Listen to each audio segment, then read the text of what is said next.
But now, 6 months later, we've changed that. We've gone from 60,000 jobs per month to 60,000 jobs every 3 days. More than 600,000 jobs per month since it took office.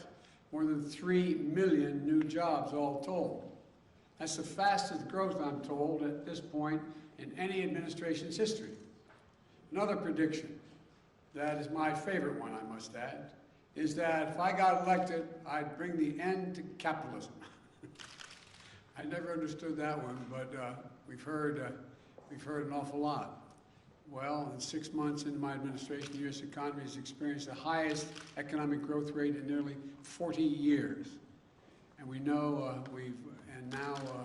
we knew that we needed to launch a wartime effort to get the America vaccinated and pass a powerful American Rescue Plan. We did both those things. And now the forecasters have doubled their projections for growth this year in the economy to 7% or higher. In fact, the U.S. is the only developed country in the world where growth projections today are stronger than they were before the pandemic hit. At the same time, companies across the country are giving workers a raise, unusual thing. And the number of new unemployment claims has been cut by more than half since I took office. And by the way, 2 weeks ago, I issued a major executive order promoting fair and open competition, which is the cornerstone of American capitalism. Banning non-compete clauses, that's suppress workers' wages, lowering the price of things like hearing aids, prescription drugs, internet service, along with dozens of other actions. Folks, it turns out capitalism is alive and very well. We're making serious progress to ensure that it works the way it's supposed to work, for the good of the American people. So for all those predictions of doom and gloom 6 months in, here's where we stand. Record growth, record job creation, workers getting hard-earned breaks. Look, we brought this economy back from the brink, and we've designed our strategy not only to provide for a temporary boost, but to lay the foundation for a long-term boom that brings everyone along. You know, that's why we designed the American Rescue Plan, to help not just all those, everyone at once, but over the course of a full year and beyond. So we could help families and small businesses weather the ups and downs of as the economy recovers from a historic pandemic, and there are going to be ups and downs. We saw a great example of that just last week. For the first time, monthly payments began going out to nearly every working family raising a child in the United States of America. Thanks to the expanded child tax credit in the American Rescue Plan, $300 a month going out for each child under the age of 6, and $250 for every child 6 through 17. Every month for the next 6 months, with more coming in the spring. That money is a game changer. For some, it's a lifesaver.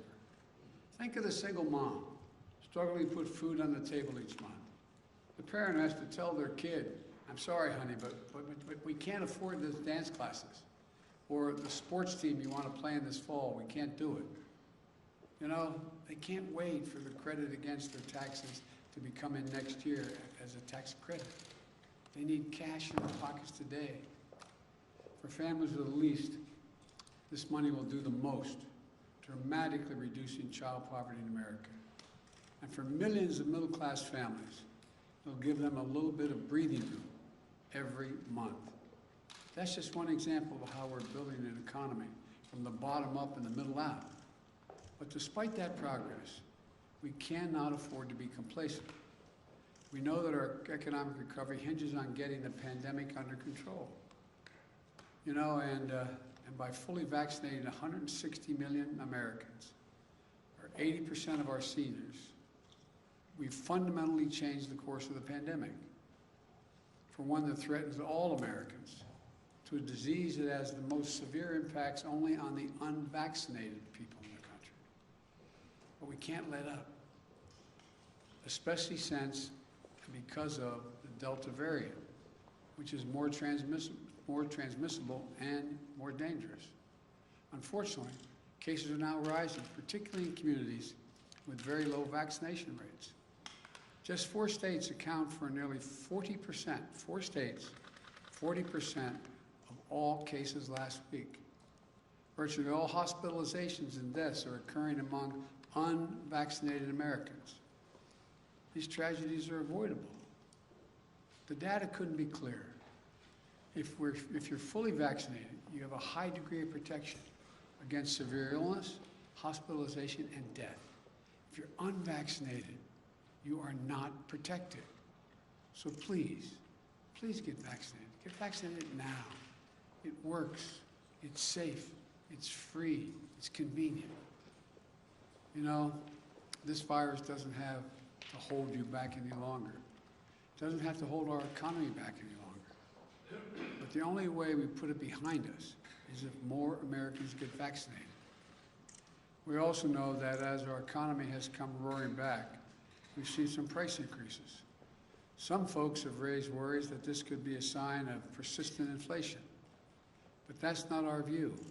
Our experts believe, and the data shows, that most of the price increases we've seen were expected and are expected to be temporary.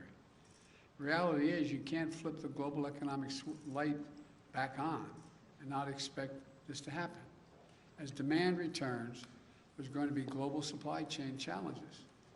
We've seen that in semiconductors, which are used in automobiles. That global shortage has slowed vehicle production, creating a temporary spike in car prices. That's a real challenge. My administration will do everything we can to address it. But again, these disruptions are temporary. Lumber prices are another example. They spiked early in our recovery, but in recent weeks, they began to fall. They've fallen by more than 50%. In the hospitality industry, prices are returning to where they used to be. Economists call all these things transitory effects, and they account for about 60% of the price increases we've seen over the last few months. Now, I want to be clear. My administration understands that if we were to ever experience unchecked inflation over the long term, that would pose a real challenge to our economy. So while we're confident that isn't what we're seeing today, we're going to remain vigilant about any response that is needed. As I made clear to Chairman Powell of the Federal Reserve when we met recently, the Fed is independent. It should take whatever steps it deems necessary to support a strong, durable economic recovery. But whatever different views some might have on current price increases, we should be united in one thing: passage of the Bipartisan Infrastructure Framework, which we shook hands on. We shook hands on. And my Build Back Better plan will be a force for achieving lower prices for Americans looking ahead. It's another reason why the investments are so important. If we make prudent multi-year investments in better roads, bridges, transit systems, and high-speed internet, in a modern, resilient electric grid, here's what will happen. It breaks up the bottlenecks in our economy. Goods get to consumers more rapidly and less expensively. Small businesses create and innovate much more seamlessly. If we increase the availability of quality, affordable child care, elder care, paid leave, more people will enter the workforce. These steps will enhance our productivity, raising wages without raising prices. That won't increase inflation. It will take the pressure off of inflation, give a boost to our workforce, which leads to lower prices in the years ahead. So if your primary concern right now is inflation, you should be even more enthusiastic about this plan. And as we promote fair competition in our economy through the executive order I mentioned, it will drive down prices even further. New businesses will get in the game, competing against those giant corporations who have been free to ramp up prices because they haven't had any real competition. Look, the bottom line is this. What the best companies do, and what we as a country should do, is make smart, sustainable investments with appropriate financing to make this nation more productive, to advance America's leadership in clean energy, to win the jobs of the future, while meeting the threat of climate change, and ensure that all working Americans benefit from the growth they're helping produce. The independent experts who have analyzed my plans have found that they would do just that: expand output and enable millions of Americans to enter the labor workforce. Now, just this year, not just for the next, but not just this year, but for decades in the future. It's not temporary. This is the best strategy to create millions of jobs and lift up the middle-class families and grow wages and keep prices affordable for the long term. What we can't do is go back to the same old trickle-down theories that gave us nearly $2 trillion in deficit finance corporate tax giveaways. It did nothing to make our economy more productive or resilient. The same people who cheered on that approach are now telling us it isn't a problem if big companies have actually to compete for workers and offer them a fair wage with some dignity. I could not disagree more. We can't go back to the old failed thinking. We need to grow the economy from the bottom up and the middle out, as I said before. The investments I'm proposing are investments the American people want and investments that our country needs. And if we get this done, a wide range of independent forecasters project that it will have an incredibly significant impact on GDP and jobs, good-paying jobs with prevailing wages. And a majority of these jobs will go to people without a college degree. I've said it before, and it's true. This is a blue-collar blueprint for building an American economy back. Simply put, we can't afford not to make these investments. And we're going to pay for them responsibly as well, by ensuring that our largest corporations, and the very wealthiest among us, pay their fair share, by reforming our international tax system with a minimum global tax, which we've led the world to agree to. Let me close with this. When I arrived in office, it had been a long time since the government had worked for the people. Things had been great for big corporations and folks at the top. Those 55 major corporations that paid zero in income tax while making billions in profits, they had no complaints. When I took office, I made a commitment to the American people, that we're going to change that paradigm. So working families could have a fighting chance again to get a good education, to get a good job and a raise, to take care of the elderly parent or the child with a disability, and still be able to go out and earn a good living. To stop losing hours of their lives stuck in traffic because the streets are crumbling or waiting for slow, spotty internet to connect them to the world. That's what the economy we're building is all about. That's why we passed the American Rescue Plan. And that's why we need investment in the bipartisan infrastructure framework and my Build Back Better plan. Our economy's come a long way over the last 6 months. Can't slow down now. We can make this boom we're experiencing today one that will ensure that all Americans have an opportunity to share in it for years to come. And we can show the world that American democracy can deliver for the people. I look forward to continuing to build this economy. I'm incredibly optimistic about what we're going to be able to build together in the next 6 months and the years to come. Thank you all for listening. May God bless you, and I'll take a few questions. Mr. President, you said last week that companies and platforms like Facebook are killing people by letting misinformation. Let me be precisely what I said. I'm glad you asked me that question. One, I had just read that on the Facebook pointed out that it was pointed out that Facebook, of all the misinformation, 60% of the misinformation came from 12 individuals. That's what the article said. So I was asked that question about what do I think is happening. Facebook isn't killing people. These 12 people are out there giving misinformation. Anyone listening to it is getting hurt by it. It's killing people. It's bad information. My hope is that Facebook, instead of taking it personally that somehow I'm saying Facebook is killing people, that they would do something about the misinformation, the outrageous misinformation about the vaccine. That's what I meant.